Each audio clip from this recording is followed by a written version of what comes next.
My name is Daniel Wynn, and by day I invest in sports cards, but by night I make videos about investing in sports cards. I am the great curator. Join me on my journey to break even in the hobby that we all love. Guys, welcome back to it's going to be probably my last video of the year. I might do one more. We'll see, but I'm going to drop this on Thursday. I thought it'd be fun to kind of make a video where I talk about my 3 best deals that I did all year and my 3 worst deals that I did all year and my goals going into 2022.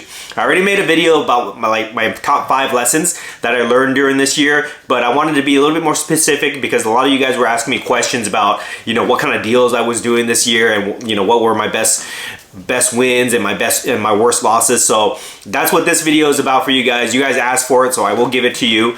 So with that, let's just get into let's get rid of the bad stuff first. Let me talk about the losses, because I know sometimes you guys think that I'm always winning and that I know a lot of things. And that's not necessarily true. I'm a collector. I'm an investor, just like a lot of you guys. The only difference is that maybe I spend way more time doing this than I should. Maybe I spend way more money on this hobby than I should. But I feel like I am. I feel like I'm just like everybody else out there. Okay. So let me just talk about my 3 worst mistakes that I made this year. Okay. Mistake number 1. Right here, I got an example in my hand. Buying too many of these Kobe Bryant PSA 9 cards. Okay, this is his base rookie card. Probably one of the most iconic Kobe rookie cards there is. The only one above this would probably be the Chrome. That is the more desired version. But towards the beginning of this year, I was stacking these. I thought that when his Hall of Fame ceremony was gonna happen in the summer, that prices were gonna go crazy. There was gonna be all this nostalgia. They were gonna have all this media press on Kobe, and people were gonna buy up his cards. So I was stacking these. At one point, I had 11 of these cards, and I bought these cards on an average of like $800 a card. Okay, at one point they were like an $1,800 card, I believe. And I was buying like these for like $1,000, $1,100, and then I had to lower my cost basis a little bit. But at one point, these were like $1,100, $1,200, and I was buying these at that time. And going in, and the price was fluctuating a little bit, and the pop count was high. I think the pop count on this when I was buying these was like at 11,000, 12,000. I think it's since gone up to like past 13,000 on these right now. But again, I didn't think the pop count mattered early in the year. I thought that there was going to be enough demand for these Kobe Bryant cards that I could sell these no problem, right? So I was stacking them, and I was so sure of myself. It was Kobe Bryant, one of the GOATs. It was his rookie card, PSA graded. I thought it was a for sure win. And what I learned the hard way, basically. I learned a lesson the hard way, is that pop counts really affect the value of cards. And I saw this happen within a very short period of time. Going into his Hall of Fame ceremony, these cards were hovering right around like $700, $800 ish, maybe a little bit more, like $850, $900. And I was so certain that when the ceremony happened, they would boost up to like $1,500, right? But what happened was, when the ceremony happened, yes, there was a huge demand for Kobe Bryant cards, but there was also a huge flood of supply for the Kobe Bryant rookie cards. Everybody was listing their Kobe Bryant rookie cards right when the ceremony happened, and the subsequent 2 weeks after the ceremony happened. You could find literally like probably like 15 auctions ending every single day with the Kobe Bryant rookie cards. And when that amount of supply just flooded the market, it just crashed the prices. It went from like $750, $800 all the way down to like $500, in a matter of days. And since then, it's gone way down. Before that, I think it's hovering right under 300 right now. That was a hard lesson to learn for me, just to see that the amount of supply that was flooding the market, you just feel helpless. You can't do anything about it, right? You see all these auctions ending every day, mainly because PWCC and Probstein, they were flooding the market with these cards and having all the auctions end at the same time. It was like a nightmare watching it on a nightly basis, where you just see the price going down, down, down, down, down, down. So I had, part of my strategy was to buy the cards at the lower cost basis to lower my overall cost. So I was able to get my cost basis down from like $1,000 down to, where is it right now? It's probably like, I think my cost basis is like $750 on these cards. So I was able to get it down a little bit, but that's still a loss at today's market price. I was able to trade out of probably half of my inventory, but I still have like 5 of these left, and they're just gonna be a loss for me.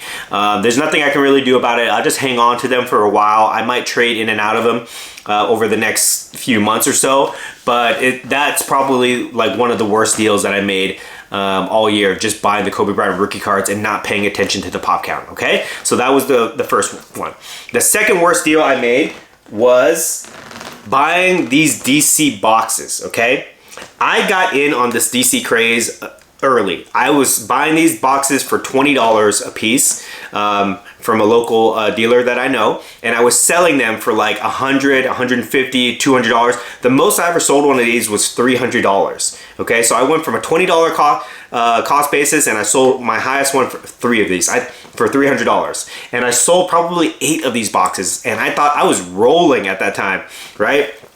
I was so happy that I got ahead of myself. I got too confident. My hubris got the best of me, and what I did is I bought 5 more of these boxes at $200 a piece. And at that point, I got greedy, guys. What I did was I said to myself, if I sold this for $300, I could probably wait a little bit and sell them at like $400, $500 a piece. So I waited. I held on to 5 of these boxes, and I waited just to let the demand grow. And what happened was more of these flooded the market. I was one of the first to sell these boxes on eBay. I was one of the only people that had these on eBay, and I was selling them at great profit. And then once word got out there, everybody else who had these, because these were mass printed, they flooded the market on this. And then the price went down from like $300, which was at the peak, I think, down to like $80 a box. And since I bought them at $200, I had, basically I lost a lot of value in them. I still have these boxes. I broke up one of the boxes and I started selling the packs individually, and I was able to make my profit back on that, but that took a long time, and that was a pain in the butt. And now I think I have like 4 of these boxes. I'm looking at them on my shelf. Yeah, I've got like 4 of these boxes sitting on my shelf right now. But the lesson I learned from this right here is that don't be greedy. If you have the chance to take profit, take your profit. Okay, don't be greedy. Don't think to yourself like, I'm leaving money on the table or whatever it is. If you have a chance to take profit, it is never bad to take profit. That's what I should have done. Now I'm left holding the bag on these, okay? So that was my second worst deal I made. And then my third worst deal that I'll talk about is sending cards in for grading, bulk submission. At the beginning of the year, I was grabbing cards, I was grabbing raw cards, I was opening boxes, and I was thinking to myself, okay, I open these, I'll send them into PSA, get them graded, hopefully they come back 10s, and then I can sell them right away. At that time, PSA was quoting 6 months to send your cards in if you do bulk submission, right? 6 months to get the cards back.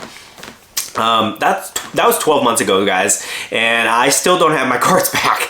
So obviously that blew up in my face, because at the time they were worth money. At the time it made sense to grade those cards. 12 months later, who knows? I don't even remember what cards I sent out. They're probably not even worth 20 bucks right now, to be honest. A lot of them were like early 90s cards, early basketball 90s cards, which I could have sold for like 80 bucks at at the time. Now they're probably worth like less than 20. So just the idea of trying to like buy cards, get them graded, and try to flip them, that was a huge mistake for me, just because I couldn't predict that the market was going to go down as much as it did. I thought they were going to go up and up and up. I thought, okay, if they come back in 6 months, the market will appreciate another 10, 20, 30%, and I'll be making money. So I can have no problem being patient about it. But now the market is down. The market is way down from where it was back when I sent these cards in January. And I still don't have the cards back, guys. Who knows when I get them back? I don't even want them back, to be honest. I got like 300 cards. I don't want them back just because I'm gonna have to do the work to move them, but I'm kind of stuck with it now. So that's probably like my third biggest mistake of the year. And the lesson I learned from that is that you cannot just assume that the market is going to go all the way, is always going to go up. It fluctuates, it goes up and down, up and down. So, you know, you really have to be mindful of the timing of whether you're investing in buying cards, and the timing, the whole period that you're going to have for those cards, and when you're going to sell it off. Okay, so those are my 3 biggest mistakes of the year. They're mistakes, but I learned from them. So hopefully I don't make those kind of mistakes going into 2022. And hopefully you guys can learn from my mistakes that I'm sharing with you, okay? All right, so those are the top 3 mistakes. Now let me talk about the top 3 best deals that I made. This is gonna be the fun part. This is where I get to brag a little bit of some of the successes that I've had, okay? All right, number 1. The first really major deal that I did that I would say kind of got me a lot of attention was obtaining the uncut credentials sheet, the 1996 uncut credentials sheet with the Kobe rookie card on it. You guys have seen it on my Instagram. I'll post a picture right here for you guys to see, but that was the biggest deal I did at that time, and it was just a masterful example of how to negotiate a deal. Okay, so let me tell you the story. I don't think I've ever shared this story with anybody, really, because I was trying to keep it a secret of how I did this. But you know, this is an exclusive for you guys. I will share with you how I got that Kobe credentials uncut sheet. Okay, all right. So this is the story. That sheet popped up on eBay one night, and I have eBay searches where I look for all these different uncut sheets and things like that, like unique products, right? And that popped up one night on eBay. I remember I was with my friend at a bar. We were looking. I was like, "Oh, holy crap! Look at this, dude!" He had the uncut sheet, and it was, you know, looked in good condition. It was beautiful, all that good stuff.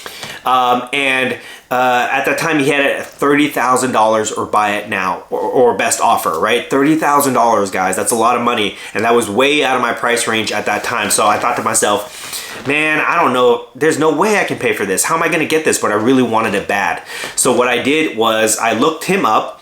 The seller was in Las Vegas, and I happened to be going to a Las Vegas show at that time in a few weeks. So what I did is I just took a chance. I reached out to him over eBay. I said, "Would you be willing to negotiate a deal? I'm going to be at the Vegas card show. Are you going to attend?" He said, "Yes, I will be there."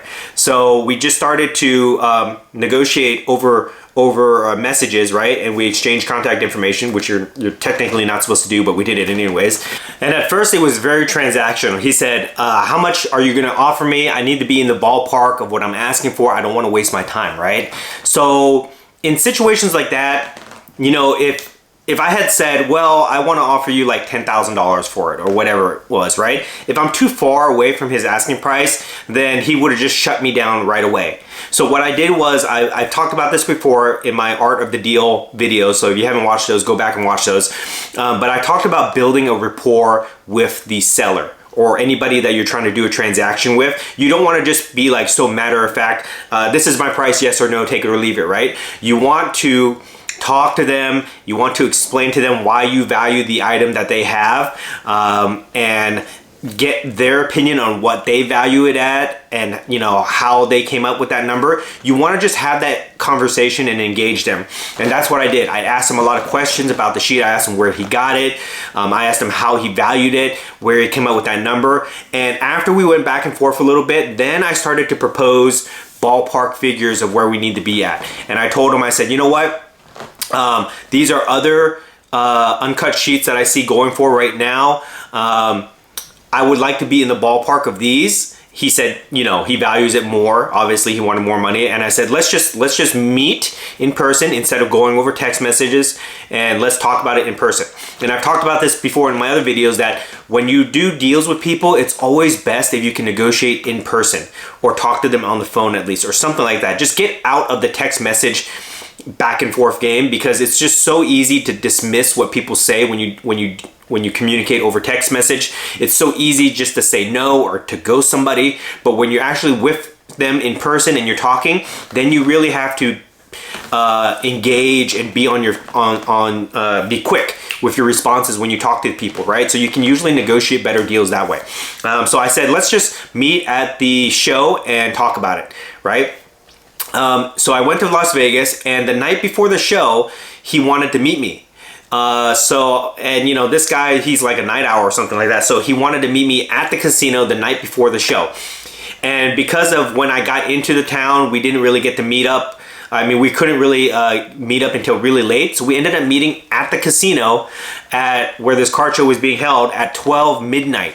Okay, no joke. I met with this dude that I never talked to before, in person, met him at the casino at 12 o'clock midnight, and we negotiated the deal there. And, you know, the negotiation was very respectful. We were both very polite and nice to each other, and we just kept going back and forth. But it took about 2.5 hours to negotiate the deal with him. And I knew that I couldn't pay him all cash for that sheet at that price, but what I wanted to do is try to do a cash trade deal with him. So what I did was I let him look through all my cards at that time, and he picked out like 12 cards. I can't remember exactly. I'll post a picture if I have it here. Like 12 cards that I wanted to get rid of, okay? 12 cards that I had good cost basis on, that I was able to get good value for, and on top of that, I only had to pay him $1,500 cash. So $1,500 plus about 12 cards. So that's how I got the sheet. Basically, it was a cash trade deal. I got rid of a lot of inventory, which I wanted to move anyways, and I only had to give up about $1,500 cash to get that sheet. And that sheet was like the deal of the show. Everybody was talking about it. Nobody had ever seen it before, and it got me a lot of attention. That was just a masterful display of art of the deal, cash trade, getting rid of stuff that I didn't want, picking up a really quality, unique item, which I value much higher than what I got it for, okay? So that was my one of my best deals of the year.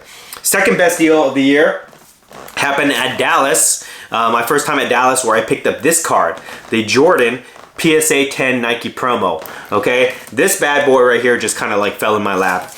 This card at that time was valued at about $22,000, I think, was the value of this card at that time. It's since gone up.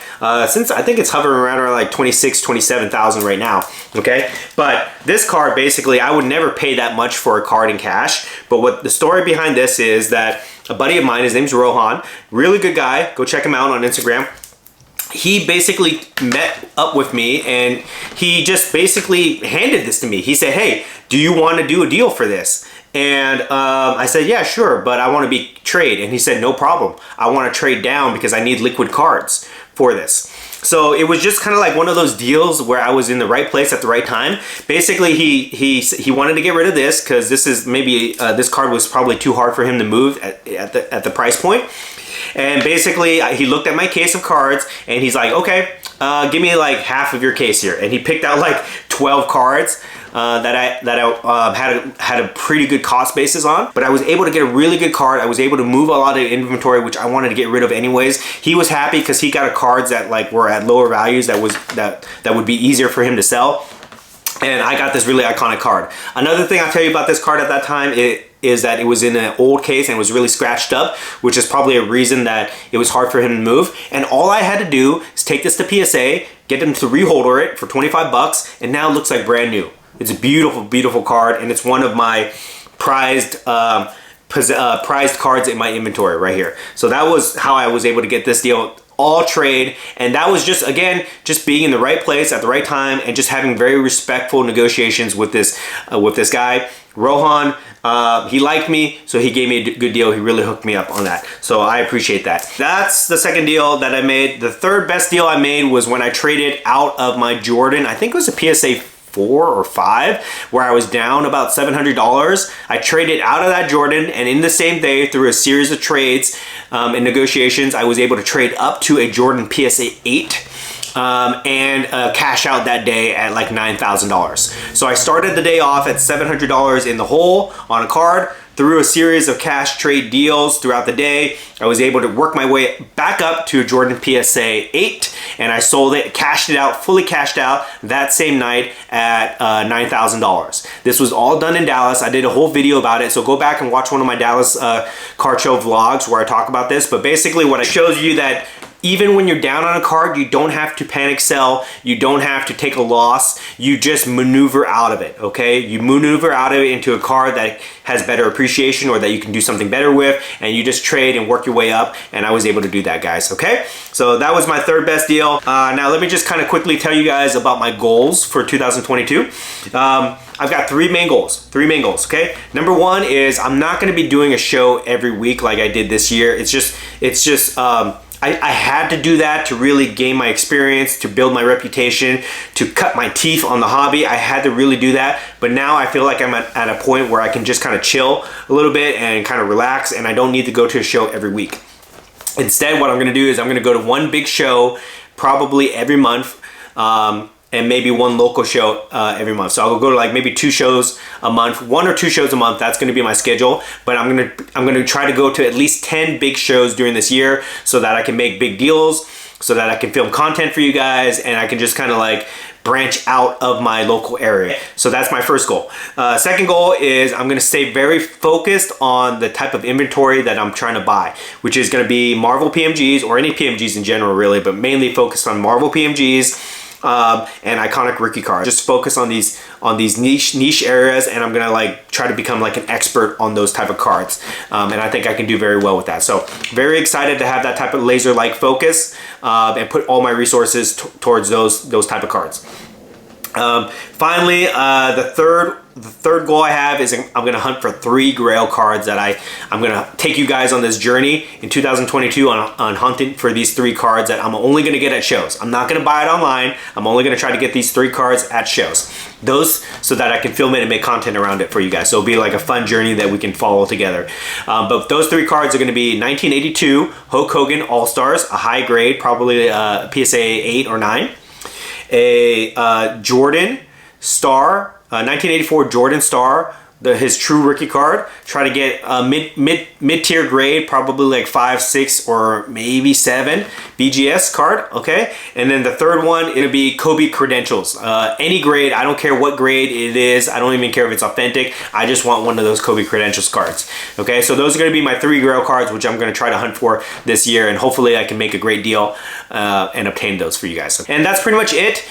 2022, I'm really looking forward. I'm very optimistic about the direction the hobby's going, about all the new things that we can look forward to for the next year. So I'm very excited about that. I cannot wait to continue this journey for you guys. Oh, one last thing too, I'll just tell you that I'm gonna really focus on bringing you guys great content. I am fully committed to being a content creator in the hobby right now, so I will continue to do educational videos for you guys. I will continue to do vlogs, card show vlogs. I'll continue to do live shows. I'll do other things, unboxings, whatever that you guys want to see. Let me know in the comments. Give me suggestions, and I will try to create that type of content for you guys. But I am very committed to this process, so don't expect, don't think that I'm going to go anywhere. I am here to stay for at least the next year. We'll see where this channel grows. If this channel has a type of growth that I'm hoping for, then I'll take it as far as I can, guys.